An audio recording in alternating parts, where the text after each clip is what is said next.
Taste the Daily. Cuddalore மாவட்டம் விருத்தாச்சலத்தில் புதிதாக அமைக்கப்பட்ட தார் சாலை சிதிலமடைந்துள்ளதால் வாகன ஓட்டிகள் கடும் அவதியடைந்துள்ளனர். விருத்தாச்சலத்தில் கடந்த சில மாதங்களுக்கு முன்பு 10 லட்சம் ரூபாய் மதிப்பீட்டில் புதிய தார் சாலை அமைக்கப்பட்ட நிலையில் சாலை சிதிலமடைந்து போக்குவரத்துக்கு லாய்க்கற்றதாக மாறி உள்ளதால் விபத்து ஏற்படும் அபாயம் உள்ளதாக வாகன ஓட்டிகள் வேதனை தெரிவித்தனர். விடியாத திமுக ஆட்சியில் நகராட்சி அதிகாரிகளின் அலட்சியத்தால் மக்களின் வரி பணம் வீணடிக்கப்படுவதாக குற்றம் சாட்டப்படுகிறது. நீலகிரி மாவட்டம் உதகையில் 2வது முறையாக பிரபல தனியார் பள்ளி மற்றும் அரசு மருத்துவக் கல்லூரி மருத்துவமனைக்கு மின்னஞ்சல் மூலம் வெடிகுண்டு மிரட்டல் விடுக்கப்பட்டது பரபரப்பை ஏற்படுத்தியது.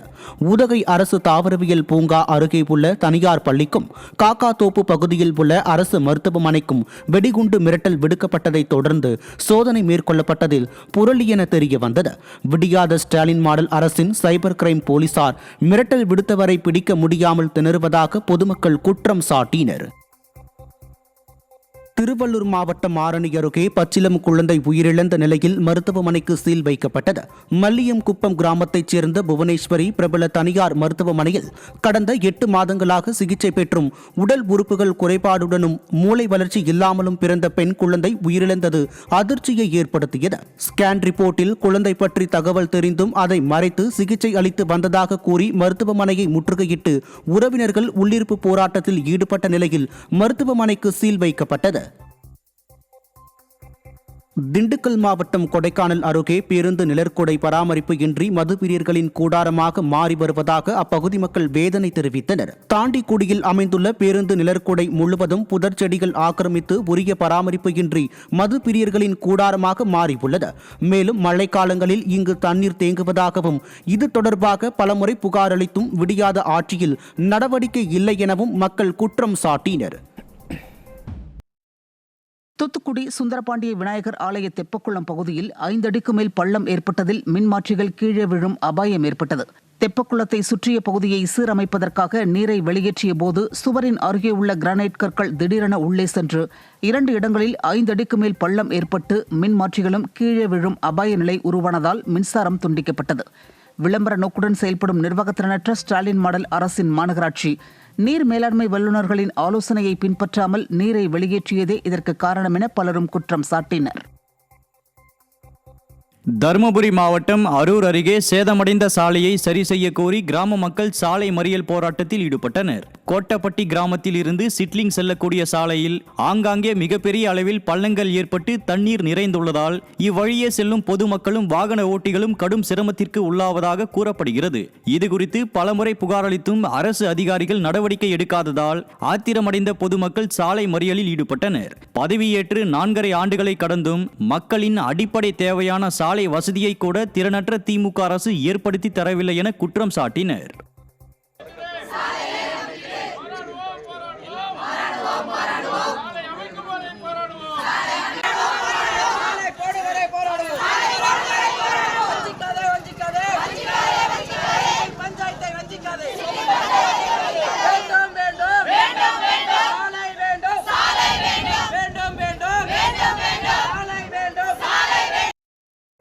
திண்டுக்கல் மாவட்டம் கொடைக்கானல் அருகே கடல் அலை போல் காட்சியளித்த மேகங்களின் கழுகு பார்வை காட்சி கண்ணை கவர்ந்தது. கொடைக்கானலில் குளிர்கால சீசன் தொடங்கியுள்ள நிலையில் சிட்டி வியூ பள்ளத்தாக்கு, கோக்கர்ஸ் வாக் பள்ளத்தாக்கு ஆகிய பகுதிகளில் பிரமிக்க வைக்கும் வகையில் பசுமையான மலை முகடுகளின் இடைவெளியில் வெண்மேகங்கள் கடல் அலை போன்று படர்ந்து காணப்பட்டது. தொடர்ந்து இவை மிக ரம்யமாக நகர்ந்து சென்ற காட்சிகளை பொதுமக்களும் சுற்றுலா பயணிகளும் கண்டு ரசித்தனர்.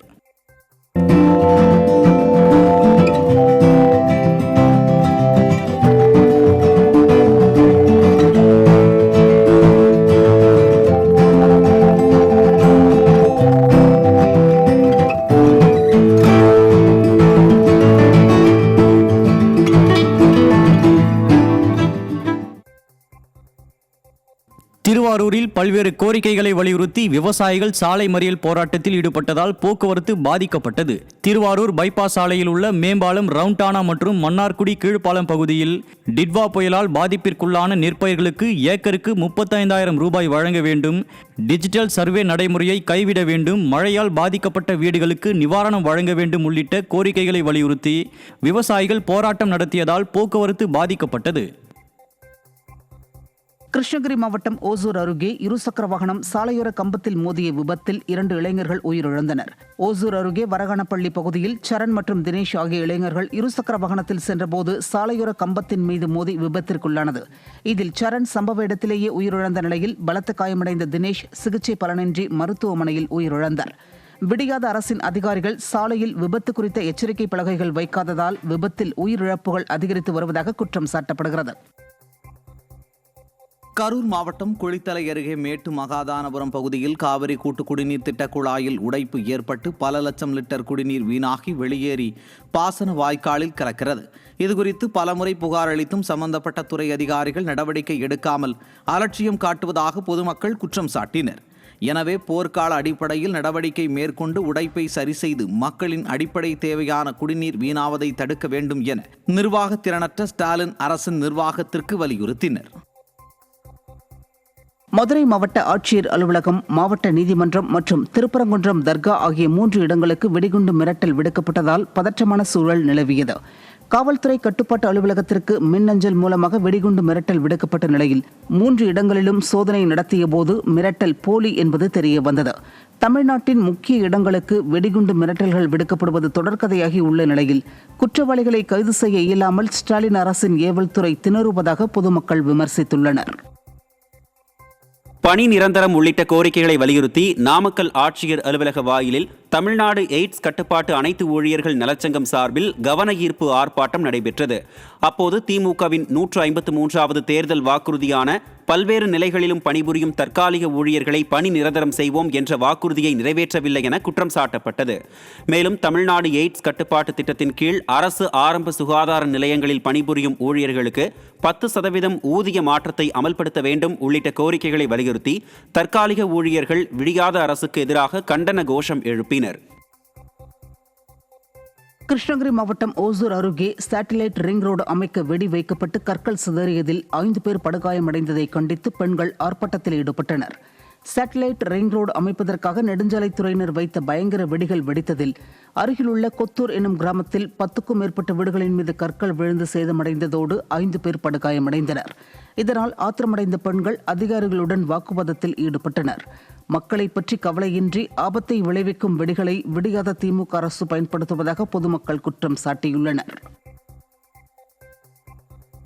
அரசால் தடை செய்யப்பட்டுள்ள போர் பிளாஸ்டிங் எனப்படும் அந்த ஆழ்துளை வெடியை வைத்து ஒரே டைமில் வெடித்த அந்த வெடியானது அந்த வீடுகள் மீது தாக்குதல் நடத்தி சுமார் 10க்கும் மேற்பட்ட வீடு சேதமடைந்துள்ளது. சர்ச்சி சேதமடைந்துள்ளது. மாணவர்கள் படிக்கின்ற பள்ளி, அரசு பள்ளி சேதமடைந்துள்ளது. இது காரணம் இங்கே இருக்கின்ற மாவட்ட வருவாய்த்துறை அதிகாரிகளும் இங்கே வட்டாட்சியர் ஓசூர் வட்டாட்சியர் வருவாய்த்துறை அதிகாரிகளும் கனிம வளத்துறையும் பொறுப்பேற்க வேண்டும் என்று இந்த நேரத்தில் கேட்டுக்கொள்கிறேன். திருவாரூர் துர்காலய சாலையில் உள்ள குளத்தின் வடிகால் பகுதி ஆக்கிரமிக்கப்பட்டதில் பிரதான காமாட்சியம்மன் கோயில் மற்றும் அதனை சுற்றிய குடியிருப்புகளில் கடந்த 10 தினங்களாக மழைநீர் தேங்கியுள்ளது. இதனால் கோயிலுக்கு வரும் பக்தர்களுக்கும் கோயிலை சுற்றிய குடியிருப்பு வாசிகளுக்கும் நோய் தொற்று ஏற்படும் அபாயம் உருவாகியுள்ளது. நிர்வாக திறனற்ற ஸ்டாலின் அரசின் நகராட்சி நிர்வாகம் தேங்கி நிற்கும் நீரை வடிய வைப்பதோடு ஆக்கிரமிப்புகளை அகற்றவும் நடவடிக்கை எடுக்க பொதுமக்கள் வலியுறுத்தினர். சிறையில் உள்ள கைதிகளின் விண்ணப்பங்கள் குறித்தான விரிவான அறிக்கையை தாக்கல் செய்ய தமிழ்நாடு மற்றும் புதுச்சேரி அரசுகளுக்கு சென்னை உயர்நீதிமன்றம் உத்தரவிட்டுள்ளது. தண்டனை குறைப்பு, கைதிகளை முன்கூட்டியே விடுதலை செய்வது உள்ளிட்ட தமிழகம் மற்றும் புதுச்சேரி அரசுகளின் கொள்கைகள் தொடர்பான வழக்கை சென்னை உயர்நீதிமன்றம் தாமாக முன்வந்து விசாரணைக்கு எடுத்துள்ளது. கைதிகளின் எத்தனை விண்ணப்பங்கள் நிலுவையில் உள்ளன உள்ளிட்ட பல்வேறு கேள்விகளுக்கு விரிவான அறிக்கையை தாக்கல் செய்ய இரு மாநில அரசுகளுக்கும் நீதிபதிகள் உத்தரவிட்டனர். சென்னை திருவொற்றியூரில் வீட்டில் ஏற்பட்ட தீ விபத்தில் சிக்கி பெண் உயிரிழந்த சம்பவம் அதிர்ச்சியை ஏற்படுத்தியுள்ளது. கிராம தெரு பகுதியில் ஸ்ரீலேகா என்பவரது வீட்டில் தீ விபத்து ஏற்பட்ட நிலையில் தீயணைப்பு துறையினர் வருவதற்குள் வீடு முழுவதும் எரிந்து தீக்கிரையானதில் ஸ்ரீலேகா உயிரிழந்தார். விடியாத திமுக ஆட்சியில் தீயணைப்பு துறையினர் காலதாமதமாக செயல்படுவதால் உயிரிழப்புகள் அதிகரித்து வருவதாக குற்றம் சாட்டப்படுகிறது. கன்னியாகுமரி மாவட்டம் நாகர்கோவில் ரயில் நிலையத்தில் 18 கிலோ கஞ்சா சிக்கியது பரபரப்பை ஏற்படுத்தியது. ஹவுராவில் இருந்து கன்னியாகுமரி செல்லும் ரயிலின் ஒரு பெட்டியில் 18 கிலோ கஞ்சா இருந்தது தெரிய வந்தது. மாநிலங்கள் விட்டு மாநிலங்கள் கஞ்சா கடத்துவது அதிகரித்துவிட்ட நிலையில் நிர்வாக திறனற்ற ஸ்டாலின் மாடல் அரசின் ஏவல் துறை கடத்தல்காரர்களை கைது செய்ய முடியாமல் திணறி வருவதாக பலரும் குற்றம் சாட்டினர். கடலூர் மாவட்டம் விருத்தாச்சலம் அருகே விவசாய நிலத்தில் மருத்துவ கழிவுகள் கொட்டப்படும் சம்பவம் அதிர்ச்சியை ஏற்படுத்தியுள்ளது. புதுக்கூரைப்பேட்டை பகுதியில் விவசாய நிலத்தில் மனித கழிவுகள், மருத்துவ கழிவுகள், மதுபான பாட்டில்கள் உள்ளிட்டவற்றை சிலர் வீசிவிட்டு செல்வதாக கூறப்படுகிறது. இதுகுறித்து மாவட்ட நிர்வாகத்திடம் பலமுறை புகார் அளித்தும் எந்தவித நடவடிக்கையும் எடுக்கவில்லை எனவும் விவசாயிகள் வேதனை தெரிவித்தனர். இந்த புறவழிச்சாலையில் நம்மளுடைய செப்டிக் டேங்க் கழிவு நகரப்புறமோ அருகில் இருக்கக்கூடிய கிராமப்புறமோ அதில் இருக்கக்கூடிய செப்டிக் டேங்க் கழிவை இந்த சாலை ஓரத்தில் வந்து பார்த்திங்கன்னா கொண்டாந்து ஊற்றிடுறாங்க. இந்த சாலை ஓரம் ஊற்றுறதுனால அது முழுக்க வழிஞ்சு இந்த பக்கம் உள்ளே வந்துடுது. உள்ளே வர்றதுனால அது பயங்கர துர்நாற்றம் அடிக்குது. இப்போ பொதுவாகவே இன்றைக்கி வந்து கூலி ஆட்கள் பிரச்சனை பெரிய பிரச்சனையாக இருக்குது. இந்த மாதிரி நாற்றம் அடிக்கக்கூடிய ஒரு சூழலில் மக்கள் வேலை கிடைக்கிறதே பெரிய விஷயமா இருக்குது. மக்கள் வேலைக்கு வர மாட்டேங்கிறாங்க. எப்படி அதில் கையை வச்சு வேலை செய்கிறது? நாங்கள் செய்வீங்களா? இதை வந்து மாவட்ட ஆட்சியர்கிட்ட சொல்லியாச்சு. மாவட்ட ஆட்சியர் குறை கேட்பு கூட்டத்திலையும் நம்ம சொல்லிட்டோம். நகராட்சியிலேருந்து வந்து பார்க்குறாங்க. ஒரு தடவை வந்து பார்த்துட்டா ஒரு 10 நாளைக்கு ஊற்றாமல் இருக்காங்க. நாகை மாவட்ட ஆட்சியர் அலுவலகம் முன்பு பாதித்த பயிர்களை டிஜிட்டல் முறையில் கணக்கெடுப்பதற்கு எதிர்ப்பு தெரிவித்து விவசாயிகள் நூதன போராட்டத்தில் ஈடுபட்டனர். மாவட்டத்தில் 1,62,000 ஏக்கரில் பயிரிடப்பட்ட சம்பா, தாளடி நெற்பயிர்கள் மழை நீரில் மூழ்கி சேதமானது. இவற்றை பார்வையிடாமல் டிஜிட்டல் முறையில் அதிகாரிகள் ஆய்வு மேற்கொள்வதை கண்டித்து நிர்வாக திறனற்ற ஸ்டாலின் அரசுக்கு எதிராக விவசாயிகள் வாயில் துண்டை கட்டியும் பெண்கள் தலையில் முக்காடு போட்டும் அழுகிய பயிருடன் போராட்டத்தில் ஈடுபட்டது பரபரப்பை ஏற்படுத்தியது. பயிர்கள் பாதிக்கப்பட்டு 15 நாளைக்கு மேலே ஆகிட்டு இப்போ அந்த 15 நாள் இடைவெளியில் விவசாயிகள் அந்த பாதிக்கப்பட்ட நிலங்களை ரெட்டிஃபை பண்ணிட்டாங்க. அதாவது நாற்று வாங்கி வெளியில் வாங்கி கடனை வாங்கி உடனே வாங்கி நட்டு வச்சுருக்காங்க. இப்போ இந்த நட்டு வச்சு இடத்துல வந்து நான் வந்து ஃபோட்டோ எடுத்து டிஜிட்டல் முறையாக கணக்கு எடுத்து நான் வந்து சென்னைக்கு அனுப்பி சென்னையில் தான் அப்ரூவ் பண்ணுவாங்க அப்படி சொல்கிறாங்க. பயிர் இருந்தால் ரிஜெக்ட் ஆகிடணும் அவங்களே சொல்கிறாங்க. நாங்கள் ஏற்கனவே 2 வாட்டி செலவு பண்ணிட்டோம். அது எப்படி நல்ல சுத்தமாக இழந்ததை திரும்பி நட்டு வச்சதை அவங்க கணக்கில் எடுத்துக்க மாட்டேங்கிறாங்க. அப்போ அந்த டிஜிட்டல் அளவீடுங்கிறது தவறான அது எங்களுக்கு தேவையில்லை. நாகப்பட்டினம் மாவட்டம் வேதாரண்யத்தில் பல்வேறு கோரிக்கைகளை வலியுறுத்தி ஜனநாயக மாதர் சங்கத்தினர் ஆர்ப்பாட்டத்தில் ஈடுபட்டனர். 100 நாள் வேலையை அனைத்து ஊராட்சிகளிலும் உடனே துவங்கிடவும், வீட்டுமனை பட்டா இல்லாதவர்களுக்கு பட்டா வழங்கிடவும், அனைத்து குடும்ப அட்டைதாரர்களுக்கும் தட்டுப்பாடு இன்றி ரேஷன் பொருட்கள் வழங்க வலியுறுத்தி வட்டாட்சியர் அலுவலகம் முன் ஜனநாயக மாதர் சங்கத்தினர் ஆர்ப்பாட்டம் நடத்தினர்.